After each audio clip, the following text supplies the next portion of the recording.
Hey everybody, Jake here. I want to show you guys this cool idea that was brought to my attention from Alessandra recently, which is really cool, and I think it'd be really useful for a lot of different things.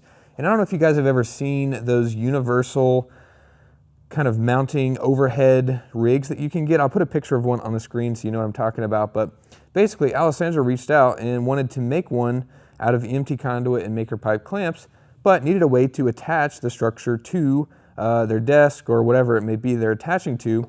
And basically, I found this, and after looking for a while, I found this one and liked it the most. But basically, it's just a universal C-clamp. It's made by Vivo, is the one that I got, and it was a 2-pack, I think around $20, which is kind of steep, but not too crazy. But it's universal C-clamp. And the reason I like this one the most was because it had multiple mounting options, as you can see here. And it's really common with camera accessories to be either 1/4-20 or 3/8-16, which is great because, as you know, we've talked a lot about the maker pipe threaded pipe inserts that insert into the end of conduit. You can get these in either 1/4-20 or 3/8-16, which means you can hammer this into EMT conduit, and I'll link a couple videos on how to install those.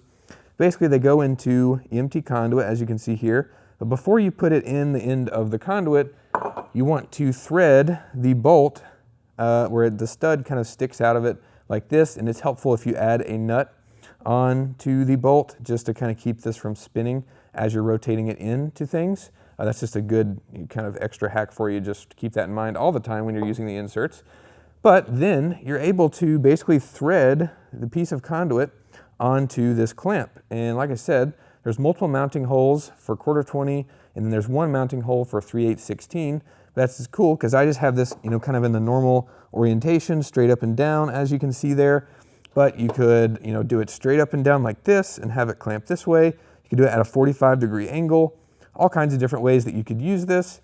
And it's pretty simple. It just has a knob on the bottom that you rotate to clamp it down. And another reason I like this one specifically was because it's made so you can attach it to a flat surface as well as a round object. As you can see here, sorry, it's not really focusing very well. Basically, you could clamp on a flat object as I have with this wood, but then it's also got the notches, as you can see there, for doing a round object, so you could thread it onto your EMT conduit builds or some other round object, which is really cool. And I think this is, like I said, just a pretty useful idea and solution. Shout out to Alessandra for bringing this idea to mind so we could look for different solutions. I'll link this specific one down below. But of course, there's other options. You just want to look for a clamp or anything really, any kind of accessory that you want to use in your EMT conduit builds. Just make sure it's got 1/4-20 or 3/8-16 threads, and you'll be able to use it. But hopefully you guys enjoyed this. If you did, leave a like and consider subscribing, and I'll see you in the next one.